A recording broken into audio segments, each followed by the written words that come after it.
All right. Well, thanks everybody for coming. Super excited to have you. To give you a quick background, for those of you who may not know, you just got excited about the Merge story and to know who we are. So, Contrary, so we're a venture firm. We're based in SF and in New York, and we invest everywhere from pre-seed, idea stage founders, all the way to the later stages. So, multi-stage investing. And as part of Contrary, one of the things that we do is something called Contrary Research.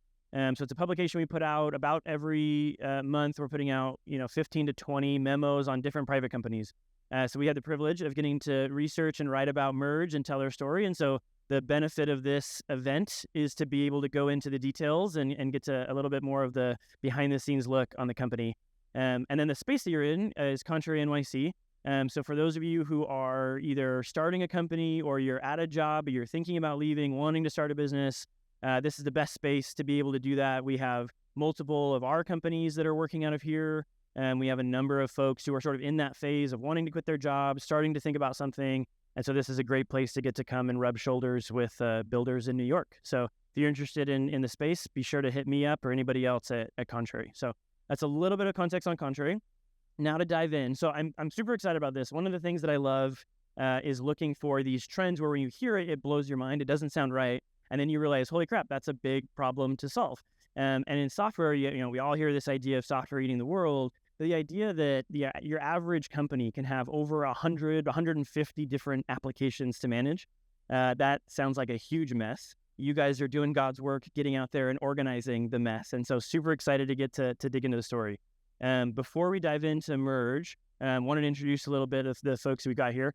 And we're going to talk a ton about you, Shensi, and your story. But so maybe, Ben, to start with you, if you want to give us just a quick intro on you, your firm, where you're focused, things like that. And then I'll have a bunch of questions for you too, but maybe we'll start with an intro. Great. Ben Fletcher, great to meet you all. So I'm a partner at Accel. So Accel is a venture capital firm. This year, we're actually celebrating 40 years of being in business. So we started 40 years ago in doing seed and Series A investing. A lot of folks know us. We were the first investors in Facebook, in Dropbox, and Slack. And then in 2009, we raised our first growth fund, and that's where I am. So I'm a partner on that fund. I help lead that. And I joined 8 years ago from Google, and before that, I was at Apple. Awesome. And then Shensi, would love the quick background on you. One of the things that I love about your story, and we've got your co-founder Gil here with us too.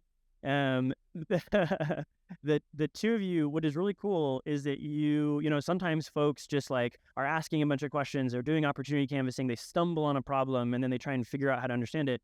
You guys lived it. So you built something for yourself. Maybe give us the background on where the aha moment came from and how you got to where you are now. Yeah. So Gil and I actually were both at startups in San Francisco, and I really think this is the best place. That's the best way to find different ideas. I think it's really hard to go to a much bigger company where everything's already solved. Every single issue is already built and addressed in-house. We were both working at early stage companies that just had a lot of things that are really, really problematic. It was really difficult to move really quickly because there were certain issues that were happening. Either certain vendors were not there, or you had to, build something really quickly in order to sell, or you didn't know where the information was. And I think one thing that both of us ran into was integrations. I was at a cybersecurity company called Expanse. We were actually recently acquired for around $1 billion by Palo Alto Networks. And we actually needed a lot of ticketing integrations. And in 2018, we didn't have any integrations, and we were like, it's okay. We have the best product in the market. It doesn't matter if we have integrations because we will stand out purely based on our quality. And our sales team quickly realized that it didn't matter because increasingly the onus of having to offer integrations was on the vendor. Previously, every buyer would purchase 2 vendors and then also purchase a third product, which was a workflow product, and it would connect the 2 different vendors, and the buyer would just have to deal with that. But what we were noticing was that every single category is becoming so fragmented because of VC funding. And now the onus was on the company to build these integrations. And if you didn't have these integrations, you couldn't sell your product. So Expanse was realizing that even though our competitors had much worse products, just purely having no integrations, it wasn't enough to win the market. And so what we ended up having to do was hire a ton of engineers purely focused on building integrations, and it took a really, really long time. It was also very expensive, and the NPS score was really low. Not only was it really difficult to build and get access to the APIs in the first place, but maintaining the integrations was really, really expensive. And it was an ongoing problem where you could never really let go of it. And we really wanted to solve it. And I think it was very lucky and fortunate that Gil was running into the same exact problem, but in a very different category. So it allowed us to really try to think holistically how to solve this from like an entire industry perspective instead of just a vertical perspective. Very cool. So you fast forward to today, so you identify that problem. Now, if I remember correctly, maybe this is a bit outdated now. You guys have over 150 integrations, so a ton of different tools. 180. No big deal.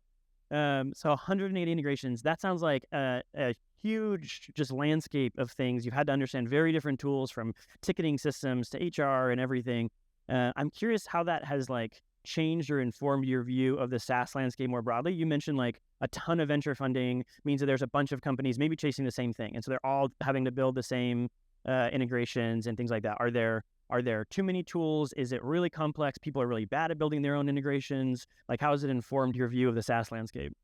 I think it's really interesting because I think sometimes when you start a company, you might end up losing conviction in what you're building because there's there's things that happen, like a competitor pops up, you aren't able to make a customer happy. But interestingly, the more I worked on Merge, the more conviction I've had that this is a bigger and bigger problem, and that every generation of company that is now formed needs someone to help solve it. And I think that's just been very exciting.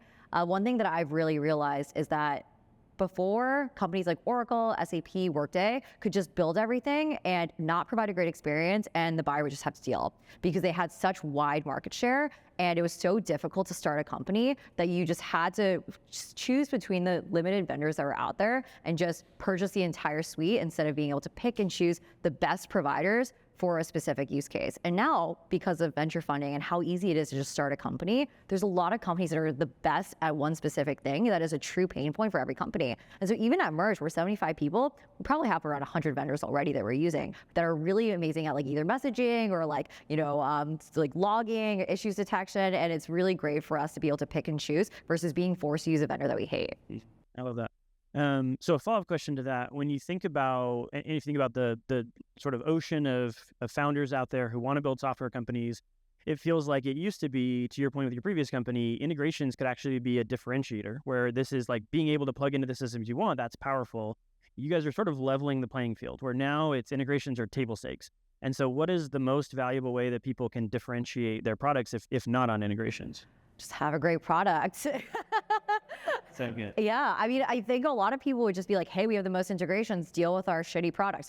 Deal with our shitty product. But that's not enough. Like, you really need to have like a great customer support. The product is holistic too. It's not just like what you're offering to customers, but it's also like, how easy is it to like use day to day? If you have a question because you're confused, is someone going to answer you? Is the product moving along? If you have requests for certain features or certain capabilities, are they addressing it in the future? And I think because integrations are no longer as much of an issue since we're able to handle it, they're able to focus on other things. And I think the best equivalent for what Merge is trying to solve is similar to how previously people were buying and maintaining servers in-house. And up until AWS and GCP and Microsoft Azure, like there was really nothing out there. You just had to deal with it, and it was a horrible experience. But there's no reason why every company should be building the same code base of integrations over and over and over again and then maintaining it in perpetuity. And that's what's currently happening. And so our goal really is to completely abstract that out so no one has to do that again. And everyone can just move a lot faster. Yeah, I love that. So Ben, I have a question for you. You and I have known each other for a long time. You've made a number of awesome investments.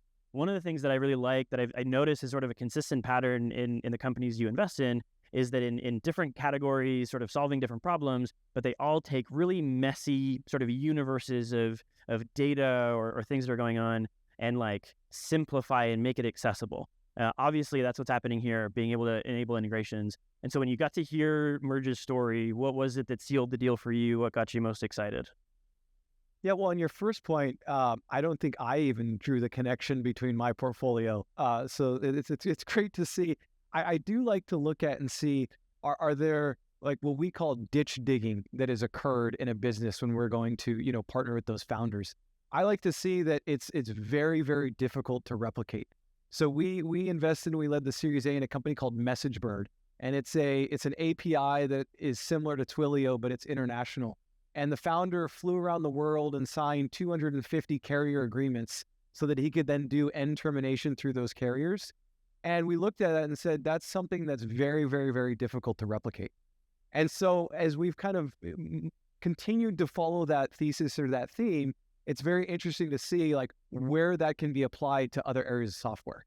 And so when I met Shensi and Gil, first off, one of the things that first stood out to me with Shensi and Gil was, one, they are incredibly tenacious and aggressive in the way that they tell their story and they build their company, but they're also incredibly kind and just great, nice people.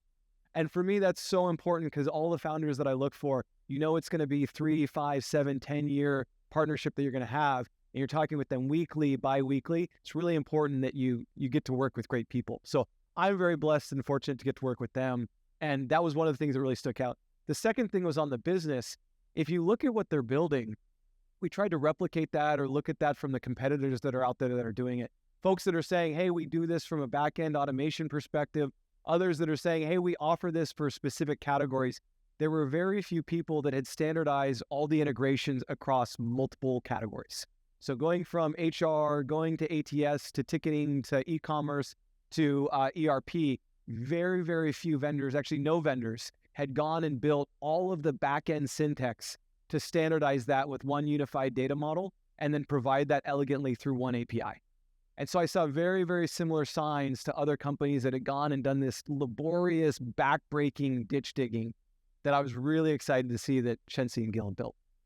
That is a really good point, and it's one of my favorites. So we use this in our research memo when we talked about you guys. You have a specific sort of data schema where you take and you say, hey, in this HRIS system, a full-time employee, the schema is FT, and we need to translate that into our own consistent language and stuff.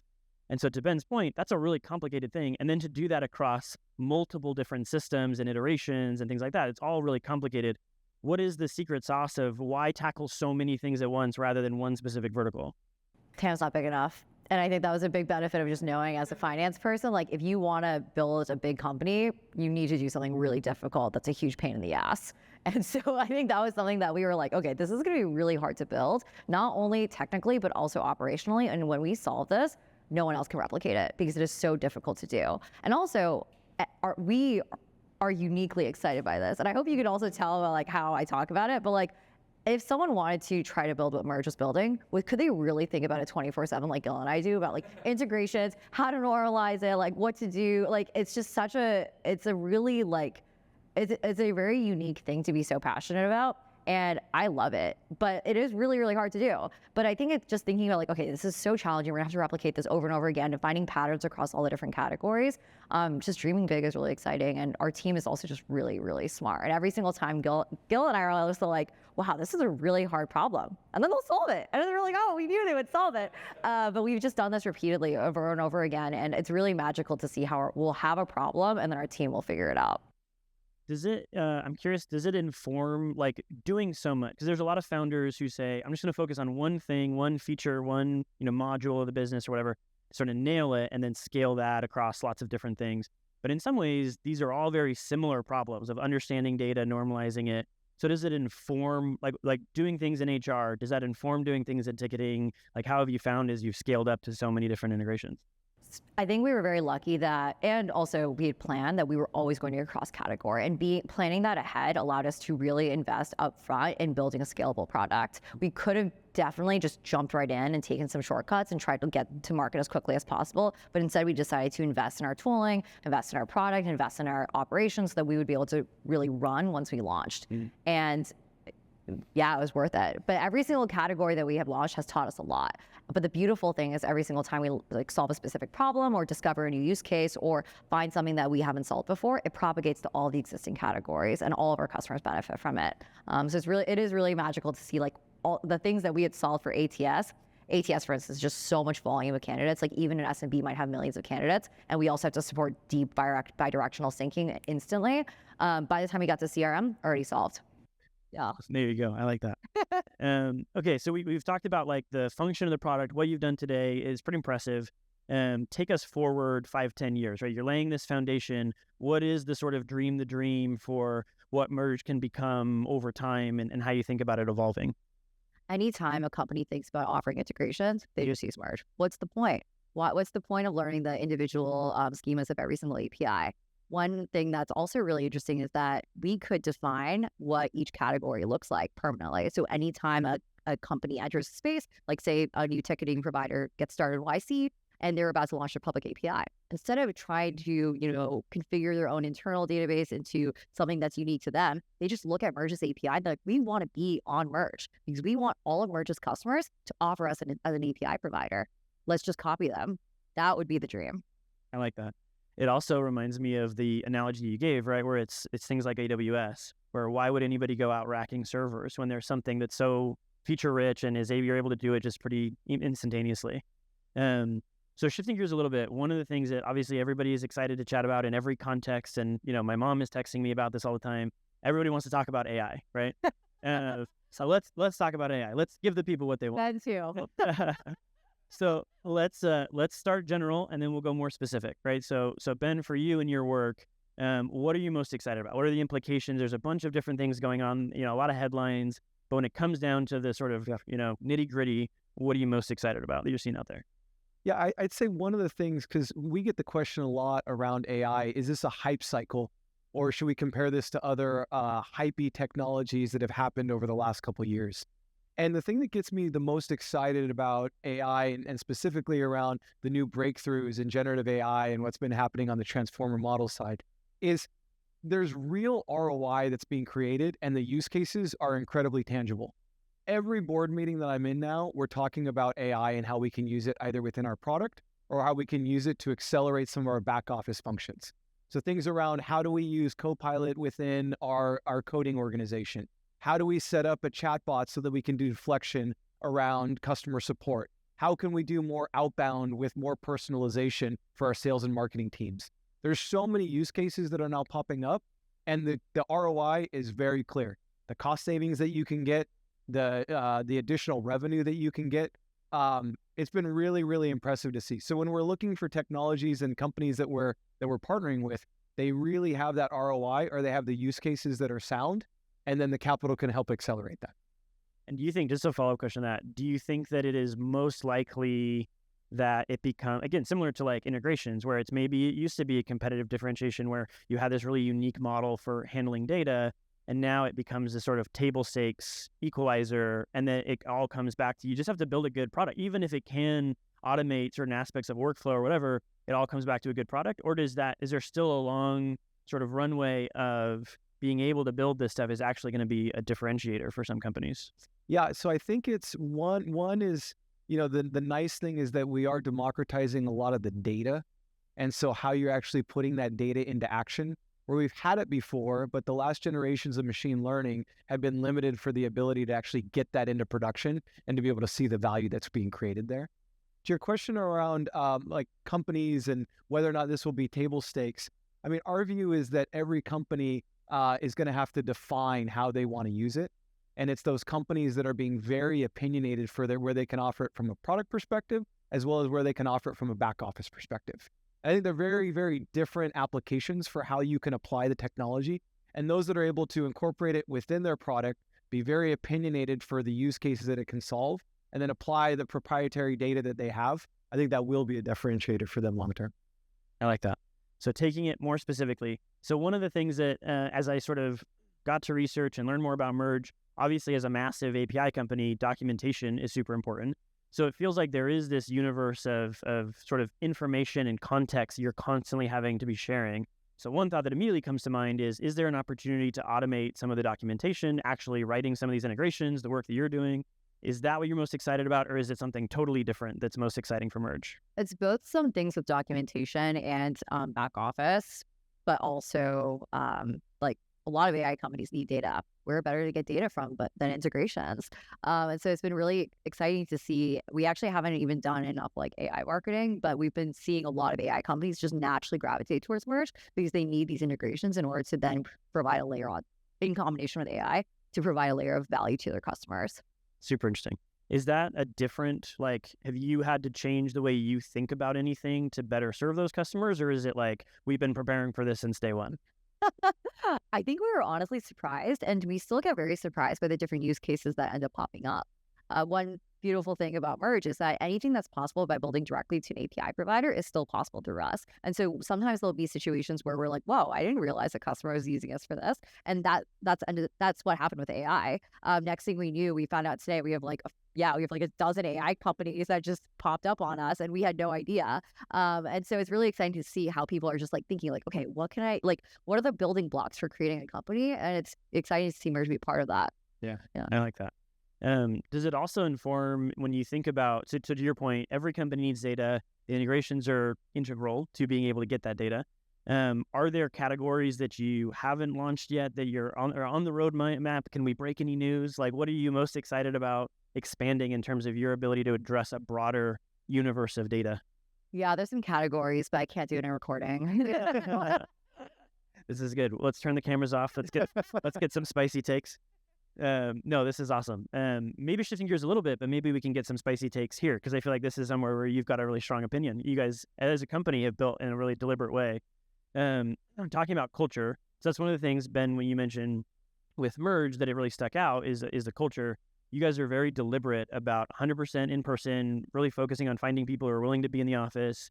How have you thought about defining the culture in your company and what are the sort of most important values to you? I think, so we started June 2020 in Gil's apartment and all we were doing all day was coding. And we found that the first 2 team members that were founding engineers were also in San Francisco. And I think what we were realizing from working together was that it was just so fun. And we had just come out of a situation where it was just complete quarantine from March 2020 to June 2020. We hadn't talked to anyone.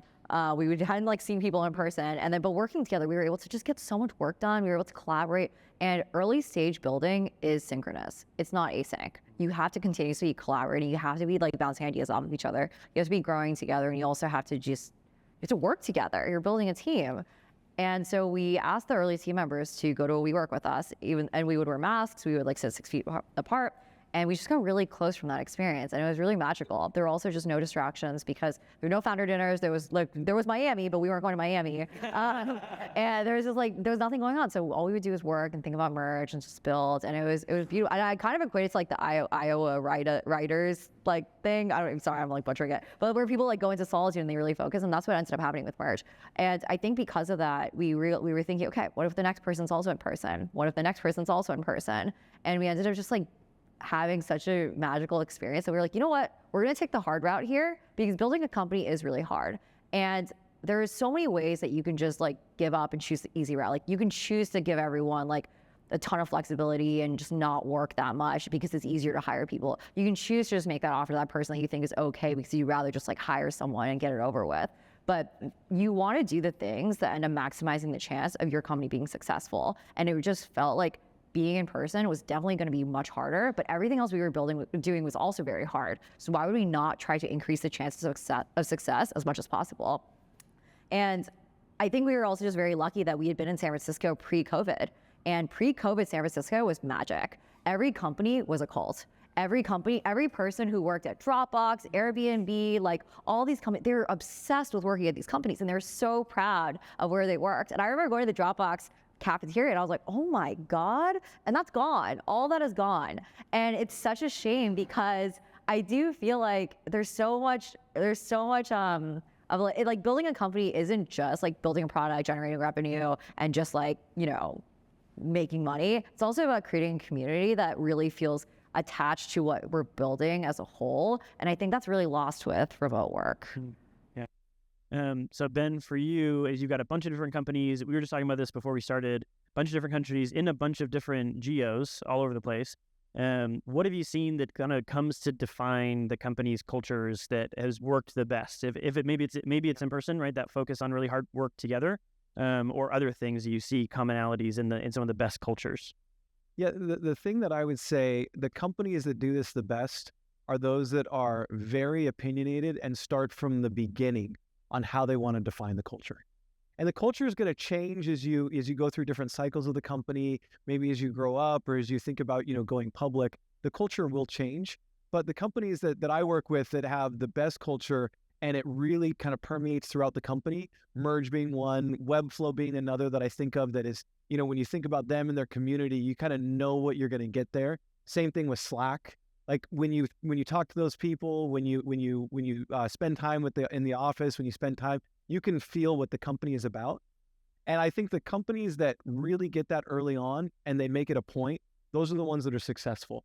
I think the ones that either are trying to force it or they're trying to change it every so often, those you can tell they're a little bit more faulty. And there's real positive energy when you go into the merge office or when you go into the Webflow office, and you can feel it because the people want to be there. I love to hear that, because when I interview folks at Merge, they're very upfront about what the culture is, and they find the right people that are attracted to that. And it's led to some incredible hires and some incredible people that are now at the company. I love that. And one thing, Shensi, I want to double click on. So I'll ask one more question, and then for those of you in the audience, be thinking of questions. We'll have a mic that can go around. We'll try and fit in 1 or 2 questions from you guys as well. So you mentioned this idea of company building, a little bit being every company is kind of a cult, right? It's like you're trying to build this very cohesive community. I also think that when you look at some of the best companies that are very, they're sort of enablers in what their product offers, right? Where it's like very developer centric. You think about Stripe or whatever. And there's a lot of these companies that they sort of have this cultish following of users as well. You guys obviously have a ton of different developers in different spaces trying to solve different problems. To some extent, you also have to build a very similar community around your users. And how do you inform them and stuff like that? One of the most common questions, I polled a bunch of folks before of like what questions they wanted to ask. And one of the most common questions is, how do you build that like user love and that user community and things like that? How have you guys thought about that with Merge? You have to have a good product. You can create a community, but if you have a bad product, it's going to go away. And everyone can tell when the emperor has no clothes. You really just need to make sure that, like, when you say you have a great product and that's all you say, you actually have to have the best product to back it up. Actually, one thing that I learned from the Ramp founder, which was really helpful for me and Gil at our Series A, was he said, like, the way to generate buzz around your company and also is to create discourse around it, that it's the best. It is the best company. It is the best product. But then you really have to have the best product again to back it up. So we really kept that in mind, because like if someone tested it and it didn't actually work, quickly that NPS score would deteriorate. So we always thought about that. The bones have to be right too. I really like that. It's also, I feel like in the sort of current, market conditions that we're in, that is like the best reminder I feel like anybody can share is like, things are tough. Fundraising is difficult. It's really hard to sell into customers that are struggling and figuring things out. And at the end of the day, it's just about building the absolute best product that you can. And a lot of those things kind of work themselves out. So I love that. So I think we got a mic going around. Questions from the audience, whether it's Merge's founding story, the product, anything like that. Any questions? What do we got? Yeah, James up front. I'll kick things off. I wanted to go back to the part where you were talking about in person. I love in person. I started basically my career during COVID, so it was kind of challenging doing a lot of that. But I wanted to specifically ask, does that mean that you disagree with the idea that the best people come from all over the place then? No, not at all. Or how do you deal with that? Yeah, I think there's really strong talent in every single region, but they just can't work at Merge. And there's nothing wrong with that. It's just, unless we also have a lot of people relocate to New York or San Francisco. That's very, very common as well. Our head of sales moved from Canada to New York. It's just, if we want to build a really great company, we need to be able to work synchronously, and we have to be able to pull each other aside and grab and work together, and also really know that someone's working with good intent. We're planning on expanding to a lot of different offices, and I don't think that those work against each other. I also think there's really strong talent that thrives in remote situations. I just think that for us, this is the opinion and this is the path that we wanted to choose, and it's worked really well for us. One follow-up question on that too. So if I remember correctly, so you're based here, Gil is in San Francisco, or is he here? Okay, cool. So did you guys, when you made that decision, was that also a really important thing? Because you do have people in SF, but the decision for you guys to be together as co-founders, was that deliberate? Was it just you both wanted to be here? Like, how did you think about that for your dynamic? I think so there were a couple of different reasons why we ended up splitting. So we started in San Francisco, and then I moved to New York because of like time zone for go-to-market. We were selling a lot in Europe and at the time, everyone was remote. And so we were doing sales on Zoom calls all day, all night, and engineers, PMs, founders, everyone was everywhere. But California is kind of a tough time zone to work internationally. And so we took a bet. I moved out to New York with one of our team members, and we started the go-to-market team. And instantly, our calendars were able to fill up a lot more easily. And we found that it was really advantageous for us to be on the East Coast. And as the company grew, we naturally ended up just hiring more people in New York who had just moved from San Francisco or were starting out their careers in startups in New York. And there was just a higher density of people in New York. Gil was also increasingly being needed for more and more sales meetings, and he was waking up at 6 or 7. It just looked horrible. And so we were like, okay, in order for you to like not die, let's move you out here. And then he ended up moving. But instead, we do fly back quite a bit. So I go back every month or so, and Gil does too. Maybe I think we have time for one more question. Anybody? Yeah, here. Hey, so one thing that I've heard in like as far as startups go is that you should launch as quickly as possible and then just iterate on top of that. But then thinking about that and to what you just said about how you have that excited user base, but if your product's not good or if there are kinks, I could see that kind of eroding of that user base. So how do you kind of balance those two? Because I think earlier you also talked about wanting to really hit the ground running and making the best possible product. But I also see, a lot of people do say just launch as soon as possible and fix the kinks and reach out to your users as things come up. So that kind of tension there. That's funny because I do agree it is an interesting balance, and we weren't sure when that balance was correct either, and we just had to take a chance. I think it had to be a situation where we were like, okay, at this point, if we launch and if there are kinks, is it going to be devastating to this company, and are we okay with that?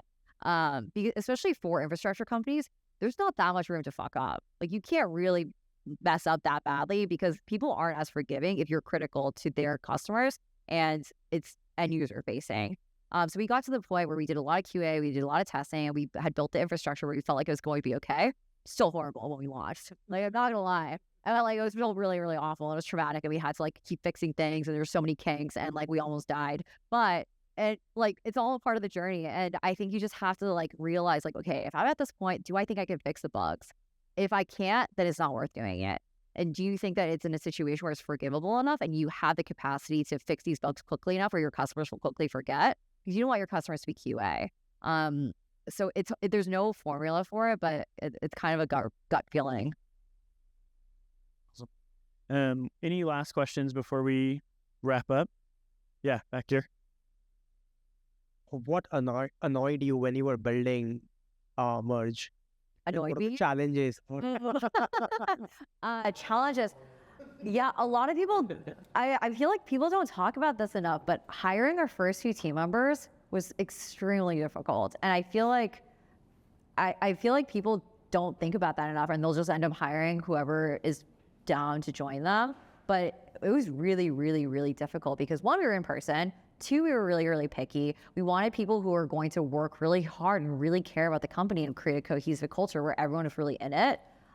So Gil and I, all we did was source. Like you have to source. And when you're sourcing, it's practice for sales because you have to persuade someone to join you on this journey. And they're betting their career on you. And like, why should they do that if you're not actually going to make them successful? And so we sourced 45,000 engineers. Like seriously, this is all I did. Like page 97 of Oracle, I got there. Like I sourced every single software engineer that there was in San Francisco because we were just hiring in San Francisco. And I really think that's how we found all of our early team members. Like we sourced every single one of them.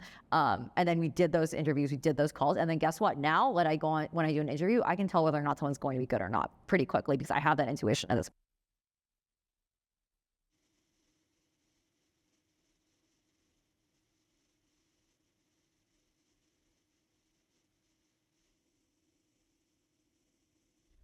I love it. That's a good note to end on. Let's give them a round of applause for Ben and Shensi.